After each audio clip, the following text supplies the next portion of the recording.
जय श्री कृष्णा। राधे राधे दोस्तों, आप सभी का दिन शुभ और मंगलमय हो। आप सभी पर भगवान विष्णु का आशीर्वाद सदैव ही बना रहे। आज के वीडियो में आप सुनेंगे वैशाख मास महात्म्य का अध्याय 11। पिछली वीडियो में आपने सुना था अध्याय 10, जिसमें आपने सुना था अन्न दान का महत्व और मैत्र पिशाच की कथा। आज के अध्याय में आप सुनेंगे दक्ष कन्या सती और महादेव शिव का पावन आख्यान। तो प्रिय श्रोताओं, आज का अध्याय शुरू करने से पहले भगवान विष्णु के श्री चरणों का ध्यान करते हैं। उसके बाद आज की कथा को प्रारंभ करते हैं। प्रेम से बोलिए भगवान विष्णु की जय। तो प्रिय श्रोताओं, आज के अध्याय में इस कथा को सुनकर राजा मैथिल ने कहा कि हे ब्रह्मदेव, जल का दान न करने के कारण इक्ष्वाकु वंशी का अधर्मी राजा 3 जन्म तक चातक बना और उसे मेरे घर में गृह गोदा यानी छिपकली की योनि भी प्राप्त हुई। यह तो मेरी समझ में आ गया कि साधु महात्माओं की सेवा से विमुख होने के कारण वह गिद्ध बना। परंतु जब आपने यह कहा कि उसे 7 जन्म तक कुत्ते की योनि भी मिली तो मुझे बहुत अनुचित लगा। कृपया मेरे इस संशय को दूर कर दें। राजा के इस प्रश्न को सुनकर श्रुतदेव जी बड़े प्रसन्न हुए और उनकी प्रशंसा करते हुए कहने लगे, हे नृपश्रेष्ठ, हे निष्पाप, तुमने जो प्रश्न किया है वह अत्यंत सुख देने वाला है। मैं तुम्हारे इस प्रश्न का समाधान करते हुए वे बातें बताऊंगा जो कभी कैलाश पर्वत के शिखर पर भगवान महादेव ने देवी पार्वती जी से कही थी। देवी पार्वती जी के प्रश्न करने पर भगवान महादेव जी बोले, हे प्रिय, समस्त लोकों की रचना होने के बाद उनकी 2 प्रकार की स्थिति बनी, पारलौकिक और ऐहिक। हे महाभागे, जल सेवा, अन्न सेवा और औषधि सेवा इस लोक की स्थिति के हेतु होने के कारण ही ऐच्छिक है। परलोक की स्थिति के हेतु साधु सेवा, विष्णु सेवा और धर्म सेवा है। ऐहिक हेतुओं के करने से तत्काल धन संपत्ति आदि की प्राप्ति होती है। अप्रिय बातें कहना भी दुख का कारण होता है। इस विषय में तुम एक पापनाशक प्राचीन इतिहास सुनो। यज्ञ के लिए दीक्षित होकर दक्ष प्रजापति एक बार भगवान शिव जी को बुलाने के लिए कैलाश पर्वत पर गए। उन्हें आया देखकर भी दक्ष की ही भलाई का विचार करके भगवान शिव ने उठकर उनका आदर नहीं किया। भगवान महादेव ने सोचा कि मैं समस्त देवताओं का गुरु हूँ। स्वामी यदि सेवक के लिए, पति यदि पत्नी के लिए, गुरु यदि शिष्य के लिए आसन छोड़कर आदर दिखाते हैं तो उनकी आयु, तेज, बल, धन, यश और पुरुषार्थ सभी नष्ट हो जाते हैं। इसलिए महादेव जी ने सोचा कि यदि मैं अपने प्रिय ससुर दक्ष के लिए आसन को छोड़कर उठता हूँ तो उनकी हानि ही होगी। इसी कारण वे अपने आसन पर ही बैठे रहे। दक्ष प्रजापति ने मूर्तावश इसे अपना निरादर समझा। वह क्रोध में भर गए और महादेव जी के सामने ही उनको बुरा भला कहने लगे। दक्ष बोले, यह शिव बड़ा अहंकारी है। इसके पास केवल एक बूढ़ा बैल है, गले में हड्डियों की माला पहनता है, शमशान में रहता है तथा सर्पों के आभूषण हैं। इसके साथ ही भूत, प्रेत, पिशाच और दुष्ट योनि जीव हैं। दुरात्मा नारद के कहने पर ही मैंने इसे अपनी कन्या दे दी थी, परंतु अब सती से भी मुझे कोई संबंध नहीं रखना। इस प्रकार नाना प्रकार के अपशब्द कहकर दक्ष ने महादेव जी का अपमान किया तथा उन्हें और पार्वती को अपने यज्ञ का निमंत्रण भी नहीं दिया।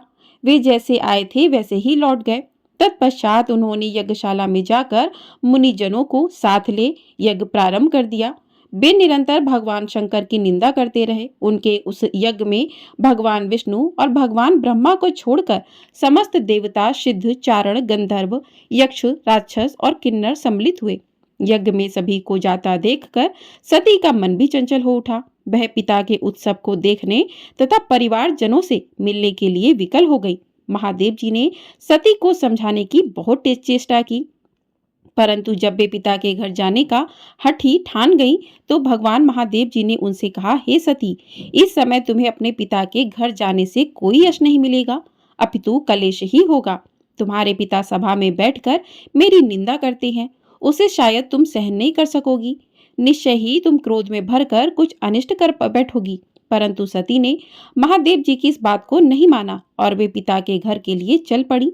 महादेव जी ने नंदी को सवारी के लिए भेज दिया और रक्षा के लिए अपने करोड़ों भूत प्रेत आदि गणों को भी उनके साथ भेज दिया। जब सती पिता के घर पहुंची तो उनका किसी ने भी स्वागत नहीं किया। अपितु उपेक्षा ही प्रदर्शित की। तब सती उदास होकर यज्ञशाला में गईं।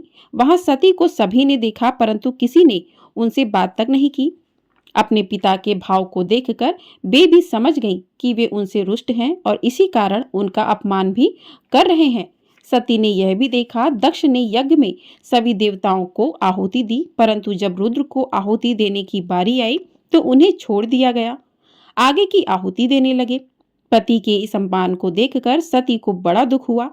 तब वे आंखों में आंसू भरकर पिता से बोली कि हे पिता, आप मेरे जीवन दाता हैं। फिर भी शास्त्रों का मत है, यदि बड़े कहीं त्रुटि करते हो तो छोटों को उन्हें समझाना चाहिए। आप अपने से किसी बड़े को अपमानित करके कल्याण से नहीं रह सकेंगे। आपने रुद्र को आहुति नहीं दी। इस यज्ञशाला में उपस्थित ऋषि मुनि और महात्माओं ने भी आपकी दुष्ट बुद्धि को दूर करने का प्रयास किया है। लगता है इस समय आप सभी से विधाता विमुख हो गया है। सती के इन वचनों को सुनकर पूषा देवता दांत निकालकर हंसा और शुक्राचार्य मूछ और दाढ़ी फड़फड़ाकर मुस्कुराने लगे। दक्ष स्वयं भगवान शंकर की निंदा करने लगे। यह देखकर सती क्रोध से लाल हो गई।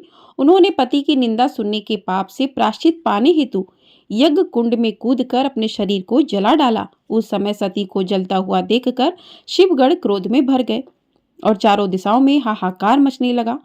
फिर सभी गढ़ भागकर भगवान शिव जी के पास जा पहुंचे और उन्हें सती के प्राण त्यागने की कथा कह सुनाई। तब भगवान शिव ने क्रोधित हो अपनी एक जटा को उखाड़कर पृथ्वी पर पटक दिया।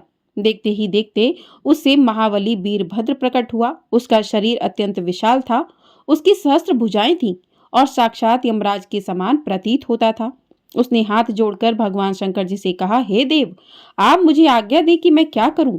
तब भूत भावन भगवान शिव ने कहा कि हे वीरभद्र, तुम भूतगणों को साथ लेकर दक्ष की यज्ञशाला को जाओ और उस नराधम दक्ष को नष्ट कर दो, जिसके कारण सती ने अपने शरीर को त्याग दिया है। भगवान महादेव की आज्ञा पाकर वीरभद्र शिवगणों की विशाल सेना साथ लेकर दक्ष की यज्ञशाला में जा पहुंचा। वहां पहुंचते ही उसने यज्ञ को विध्वंस कर डाला। वहां जो भी देवता, दैत्य, मनुष्य आदि उपस्थित थे, उन सबको मार मार कर यज्ञ कुंड में डाल दिया। पुष्पा के दांत उखाड़ डाले, भृगु की दाढ़ी मूछ नोच ली और जिस देवता और मुनि ने जिस प्रकार सती का निरादर किया था, उसकी वैसी ही गति की।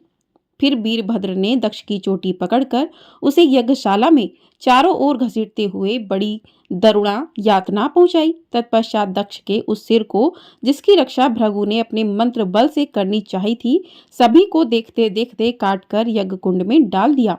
तब शेष लोग अपने प्राण रक्षा के लिए वहां से भाग गए। इस प्रकार दक्ष यज्ञ को पूरी तरह विध्वंस करके वीरभद्र भगवान शिव जी के पास कैलाश पर्वत पर लौट गए और जो लोग उस समय भाग गए थे वे भगवान ब्रह्मा जी के पास पहुंचे और उन्हें शिवगणों द्वारा दक्ष यज्ञ के विध्वंस होने की सारी कथा कह सुनाई। सब वृत्तांत सुनकर ब्रह्मा जी बोले, भगवान महादेव जी समस्त देवताओं के पूज्य हैं। दक्ष ने गर्व के वशीभूत होकर उनका जो अपमान किया है, उनका उसे यथेष्ट दंड मिल चुका है। अब हम सबको चलकर भगवान शंकर जी का क्रोध शांत करना चाहिए, अन्यथा निश्चय ही प्रलय हो जाएगी। सर्व सामर्थ्य भगवान शिव जी से विरोध करके कैसे जीवित रहा जा सकता है। इसलिए तुम लोग मेरी संपत्ति मानकर भगवान शिव की शरण में चलो। तब ब्रह्मा को आगे करके सभी देवता कैलाश पर्वत पर जा पहुंचे। वहां सबने प्रार्थना करते हुए कहा, हे देवादिदेव महादेव, आप समस्त देवताओं द्वारा पूजित हैं। आप ही समस्त सृष्टि के पालक और संहारक हैं। आपकी माया परम्पार है। बड़े बड़े ऋषि मुनि देवता तक भी उसे नहीं जानते। आप सर्व सामर्थ्य हैं। आप हमें अज्ञानी जानकर अभय करें। हे महादेव, हम आपकी शरण में आए हैं। देवताओं की इस प्रार्थना को सुनकर भगवान शिव का क्रोध शांत हुआ। तब ब्रह्मा जी के समझाने पर भगवान शिव ने सभी को अभय किया और यज्ञ मर्यादा की रक्षा करने के लिए स्वयं सभी देवताओं को साथ लेकर यज्ञशाला में जा पहुंचे। वहां उन्होंने अपने गढ़ों द्वारा मारे गए लोगों को जीवन दान दिया। दक्ष का सिर चूंकि अग्नि में जल गया था, इस कारण उसे जीवित करने की इच्छा से महादेव जी ने बलि के लिए लाए गए एक बकरे का सिर काटकर दक्ष के धड़ पर रख दिया। तब पुनर्जीवित हुए दक्ष ने भगवान शिव को प्रसन्न करने के लिए प्रार्थना की। बकरे का मुख होने के कारण वह बम बम मात्र ही कह सका। उस शब्द को सुनकर भगवान शिव प्रसन्न हो गए। उसी समय से भगवान शिव को प्रसन्न करने के लिए बम बम शब्द किया जाता है। इस तरह सभी का कल्याण करके भगवान शिव ने अपनी उपस्थिति में ही दक्ष के उस यज्ञ को पूर्ण कराया। यज्ञ के समाप्त होने पर जब सब देवता अपने अपने घर चले गए, तब भगवान शिव नैष्ठिक व्रत धारण करके गंगा जी के तट पर स्थित एक पुनांग वृक्ष के नीचे तपस्या करने लगे। उधर दक्ष कन्या सती ने गिरिराज हिमालय की पत्नी मेनका के गर्भ से पार्वती के रूप में जन्म लिया। वह कन्या धीरे धीरे हिमालय के यहाँ बढ़ने लगी। उस समय तारकासुर नामक एक महाबली दैत्य ने जन्म लेकर परमेष्ठी ब्रह्मा जी को प्रसन्न करने की इच्छा से घोर तप किया। उनकी प्रसन्न तपस्या से प्रसन्न होकर ब्रह्मा जी ने उसे यह वरदान दिया कि तुझे महादेव का पुत्र ही मार सकेगा। संसार में अन्य कोई देवता, दैत्य या मनुष्य नहीं मार सकता।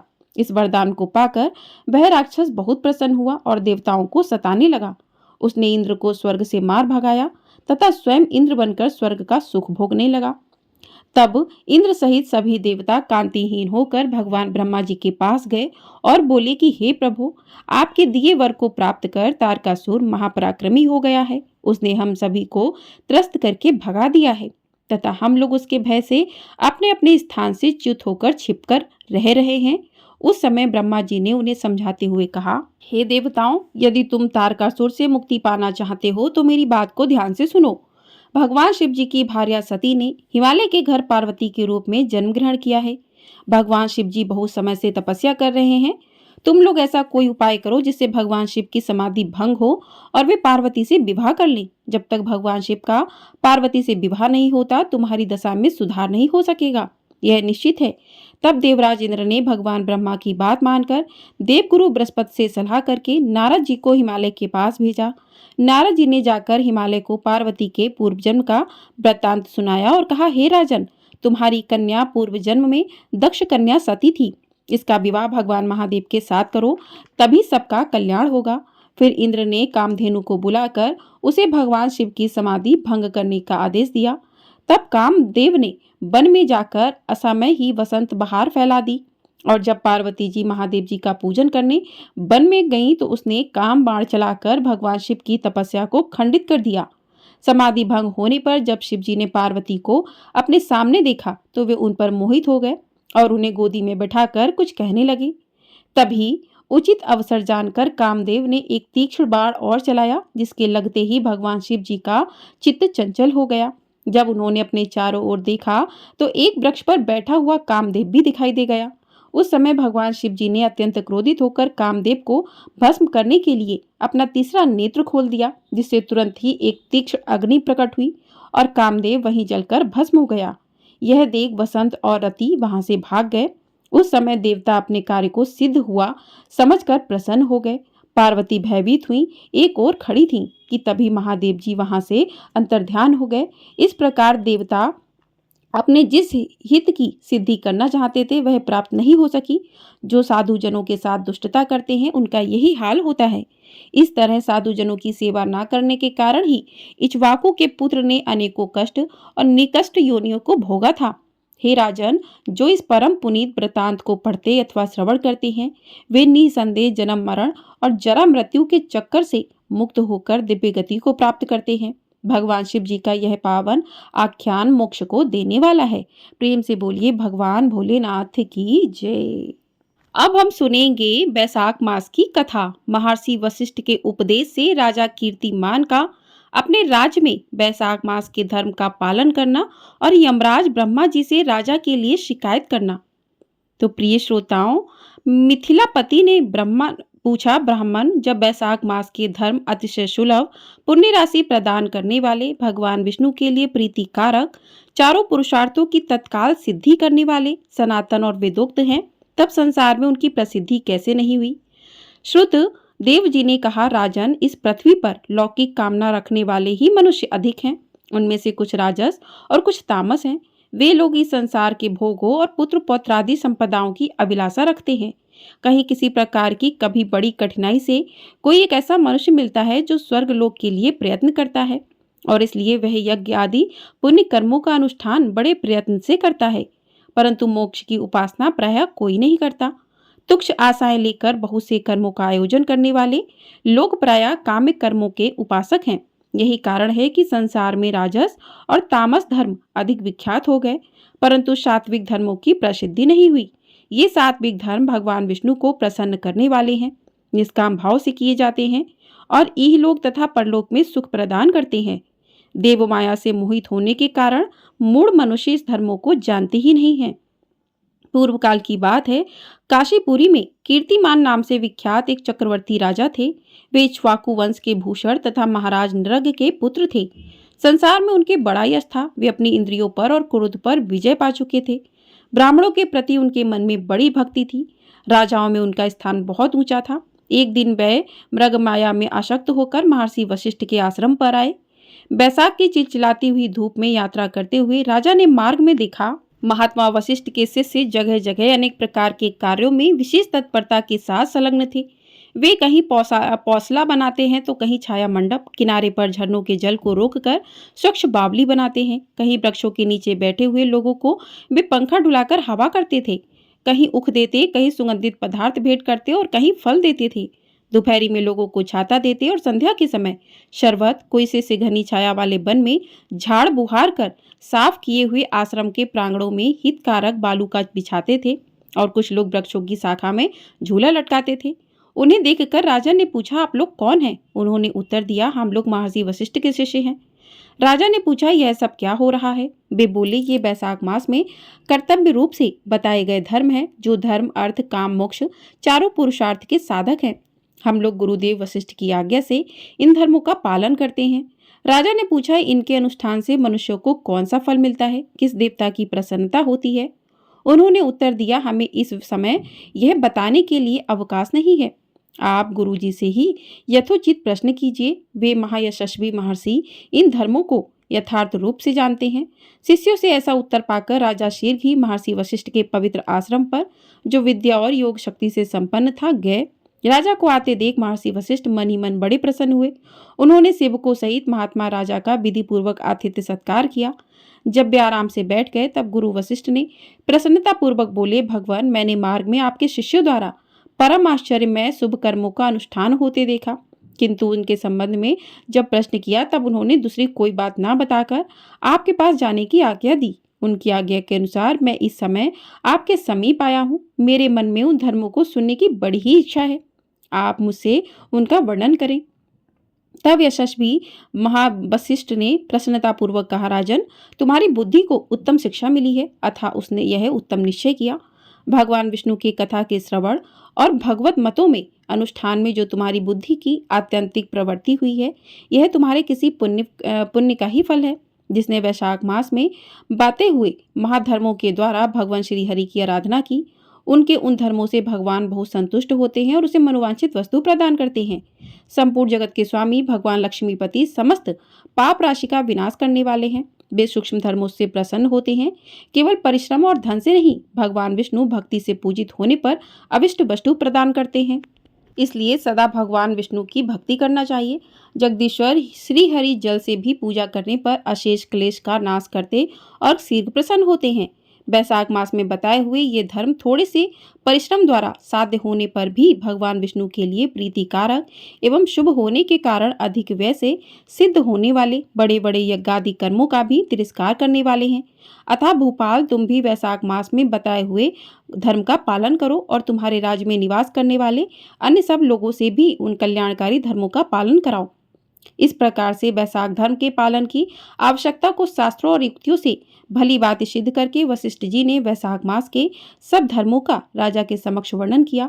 उन सब धर्मों को सुनकर राजा ने गुरु का भक्ति भाव से पूजन किया और घर जाकर वे सब धर्मों का विधि पूर्वक पालन करने लगे। देवादिदेव भगवान विष्णु में भक्ति रखते हुए राजा कीर्तिमान देवेश्वर पद नाम के अतिरिक्त और किसी देवता को नहीं देखते थे।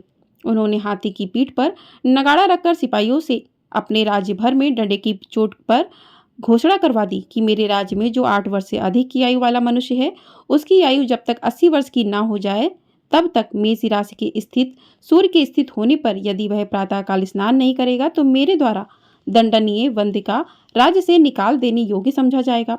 यह मेरा निश्चित आदेश है।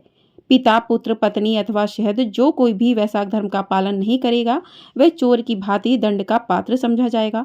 प्रातःकाल शुभ जल में स्नान करके श्रेष्ठ ब्राह्मणों को दान करना चाहिए।